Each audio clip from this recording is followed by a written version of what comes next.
Salut!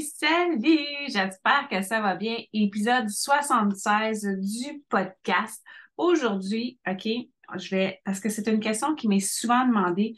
Exemple, quand tu ouvres ton QuickBook, ce qui arrive, c'est que souvent, quand tu vas dans le fond, le menu, la roue d'entrée, il y a une question qui t'est posée puis laquelle on pose tout le temps la question, est-ce que c'est une comptabilité d'exercice ou une comptabilité de caisse? Fait que bonjour à tous mes passionnés de chiffres et d'entrepreneuriat dans ce nouvel épisode de ton podcast préféré, SkyUp Tabiz. On va plonger dans les subtilités de la comptabilité de caisse par rapport à la comptabilité d'exercice. Les deux méthodes comptables, on va découvrir comment choisir la plus adaptée à ton entreprise et laquelle est légale.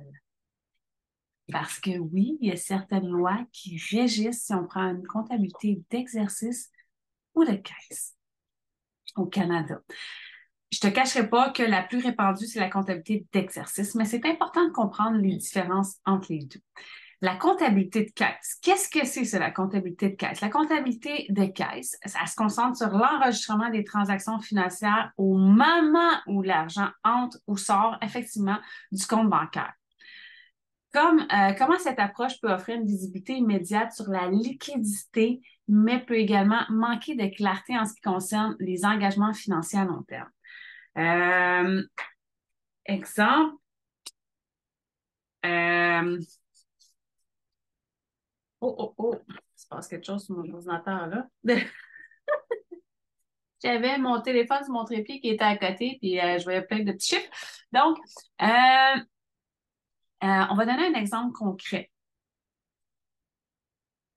Et tu sais, c'est sûr que tu peux, parce que là, tu me dis, là, tu sais, tout de suite, ce qui va te venir en tête, c'est OK, mais est-ce que j'utilise un mix des deux? Parce que si, admettons, je vais à la station-service mettre de l'essence pour aller rencontrer un client, la dépense est passée tout de suite, elle est comptabilisée tout de suite. Est-ce que c'est parce que j'utilise la comptabilité de caisse? Puis, exemple, quand ma facture de téléphone qui vient, mais mon téléphone, il y a une échéance ultérieure, est-ce que c'est une comptabilité d'exercice? Tu sais, c'est un ou l'autre. Mais dans ta comptabilité d'exercice, tu peux avoir des dépenses versus des factures à payer. C'est la petite nuance. Ta comptabilité de caisse ne te permet pas de voir à long terme, elle te permet juste de voir immédiatement dans le présent ou dans le passé. Fait que c'est un petit peu tu sais, je trouve que c'est une certaine limitation par rapport à la comptabilité d'exercice. Tout de suite, je vais t'expliquer la comptabilité des bon, on recommence. La comptabilité d'exercice, elle, en revanche, elle va enregistrer les transactions dès qu'elles sont engagées. C'est-à-dire que, comme je le disais tantôt, tu reçois ta facture, par exemple, de Vidéotron pour payer ton téléphone. Euh, est en date de, je sais pas moi, du 2 octobre, mais la facture est due juste au 16 octobre. Bien, tu vas le voir tout de suite dans tes engagements financiers, dans tes factures à payer, tu vas la voir apparaître. Tandis que dans la comptabilité de caisse, tu la verras pas dans les comptes à payer, tu sais, à payer. Fait que c'est vraiment ça peut poser problème là, pour beaucoup, beaucoup, beaucoup d'entrepreneurs.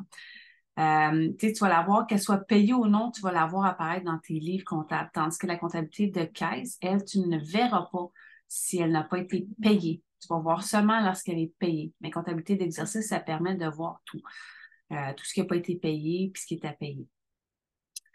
Cette méthode-là, elle peut t'offrir, elle va t'offrir une vision beaucoup plus complète de ta santé financière sur ton entreprise en prenant en compte des créances et des dettes, ce qui est très important. Mais ça peut nécessiter une gestion un petit peu plus complexe. Oui, effectivement, la gestion pour une comptabilité d'exercice, c'est un petit peu plus complexe par rapport, tu sais, mais ça donne vraiment un topo beaucoup plus spécifique. Tu sais, exemple, si tu as des trucs en financement, tu sais, ça te permet, tu sais, comme justement quand tu as une rentrée d'argent, ben là, tu sais, plutôt que de choisir de réinvestir dans X, Y, autre chose, mais ta comptabilité d'exercice va te permettre de dire, ben attends, là, c'est parce que là, tu as ça à payer, tu as ça à payer, tu as ça qui s'en vient. Fait que ça te permet vraiment d'avoir un topo beaucoup plus précis. Mais là, tu vas te dire probablement, comment je fais pour choisir entre les deux méthodes de comptabilité? Puis pourquoi deux méthodes de comptabilité? La comptabilité n'est pas différente. C'est juste la façon comme je te dis, c'est vraiment juste la façon au niveau des engagements financiers qui va être différent. Donc, comment qu'on fait pour choisir entre les deux? il y a certains critères spécifiques des entrepreneurs qui doivent considérer dans ton choix entre ta comptabilité de caisse ou comptabilité de caisse peut aussi être appelée comptabilité de trésorerie. Donc, il faut juste, si jamais tu entends, ce qui est plus répandu, c'est comptabilité de caisse, comptabilité d'exercice, mais ça se peut que si tu entends comptabilité de trésorerie, ça veut dire comptabilité de caisse. C'est-à-dire, c'est au moment où tu passes la dépense. C'est ça, une comptabilité de trésorerie, que tu enregistres la dépense.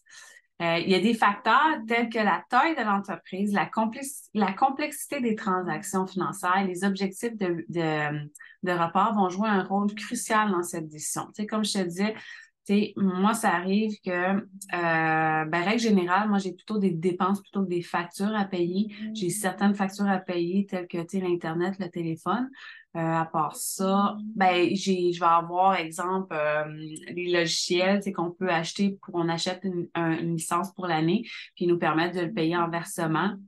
Sauf si ça devient une facture à payer, non pas une dépense. Mais sache, il est super important si tu es résidente du Canada. Écoute bien ça. Seulement 2 sortes d'entreprises peuvent recourir à la comptabilité de caisse / comptabilité de trésorerie aux fins des calculs de l'impôt. Les exploitations agricoles et les entreprises de pêche. Si tu n'as pas une exploitation agricole ni une entreprise de pêche, tu es dans l'obligation fiscalement d'avoir une comptabilité d'exercice. Ça veut dire que quand la loi de l'impôt t'oblige à avoir une comptabilité d'exercice, puis si tu rentres une comptabilité de caisse, ça risque d'être complexe à la fin de l'année pour ton comptable faire ta fin d'année. Fait que c'est mieux vraiment de t'aligner avec la loi. Puis, je te cacherai pas que la comptabilité d'exercice, comme je le disais déjà en introduction, elle est beaucoup plus répandue que la comptabilité de caisse. Toutes les autres entreprises doivent produire leur déclaration de revenus selon la méthode de comptabilité d'exercice. Ça veut dire, exemple, ta fin d'année est au 30 juin. Bien, au 30 juin, les clients qui t'ont pas payé, ils t'ont pas payé. Tu peux pas les enregistrer comme payés. Tu dois pareil de l'impôt sur ces factures-là. Fait que c'est pour ça que tu as quand même toujours un petit délai. Ben, ça va toujours arriver qu'il y a des clients, malheureusement, qui ne paient pas. Donc, tu peux faire tes écritures de radiation, mais à la date de ta fin d'année, non pas à la date du jour. Ça, c'est vraiment important. Vraiment, vraiment. Mais si tu n'es pas certain, certaine, écris-moi, ça va me faire plaisir de te l'expliquer plus en détail.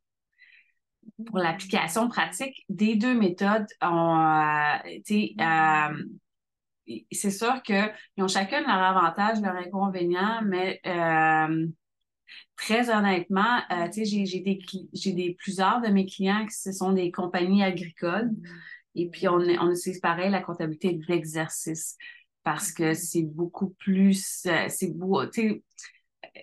on voit mieux, exemple, parce que dans la compagnie agricole, des fois, ils vont offrir un service de déneigement en hiver. Fait que, tu sais, s'ils offrent un service de déneigement, puis on sait, les factures sont faites souvent en octobre, fait qu'ils facturent d'avance. Fait que des fois, tu sais, c'est vraiment, ça peut devenir complexe, tu sais, mais ça dépend vraiment de l'entreprise en tant que telle. Mais comme je te dis, si t'es pas une entreprise agricole ni une entreprise de pêche, c'est vraiment comptabilité d'exercice. Ce qui englobe, exemple, le plus répandu, les compagnies de construction. Eux vont avoir beaucoup de dépôts, puis ils vont facturer plus tard. Mettons, ils vont faire un contrat, mais ça peut gérer très bien dans QuickBooks. C'est sûr que ça fait partie beaucoup des formations que je donne à mes clients, que je leur donne en one-on-one, là, par rapport, que je vais leur montrer comment faire comment comptabiliser les dépôts versus les factures qui facturent au client pour appliquer après le dépôt. C'est bien important parce que un dépôt n'est pas taxable. Ça, c'est très, très, très important. J'ai déjà vu dans certains cas que les clients avaient ajouté parce qu'ils disaient, moi, je charge des taxes, il faut que je charge des taxes sur tout, je charge des taxes sur le dépôt. Tu ne peux pas charger les taxes sur le dépôt. Ben, tu peux, mais ça va donner une note de crédit taxine, tu sais. Sauf que, idéalement, tu ne charges pas les taxes sur un dépôt. Parce que si tu charges les taxes sur une rentrée d'argent, un dépôt, après ça, tu recharges les taxes sur ta. Tu sais, ça peut. Par expérience, tu sais, j'ai déjà vu que les taxes sur les dépôts étaient inclus. Puis après ça, il y avait la taxe de vente avec ben, pas la taxe de vente, la facture de vente en incluant les taxes de vente. Fait que les taxes étaient comme doublées. Fait que tu peux pas avoir, il faut faire attention parce que si tu comptabilises comme étant un dépôt ou une note de crédit, c'est là qu'il va y avoir toute la différence. Mais un dépôt est un dépôt, une note de crédit est une note de crédit.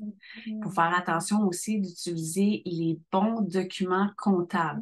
Parce que la différence, ben là, on s'écarte un peu du sujet, mais là, tu sais, un dépôt, ça le dit, c'est un dépôt pour un futur produit et service.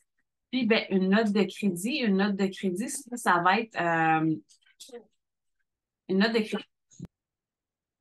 Donc, une note de crédit, c'est vraiment quand on vient rembourser, c'est exemple un retour de marchandise. Fait que c'est important de faire attention de différencier une note de crédit d'un dépôt.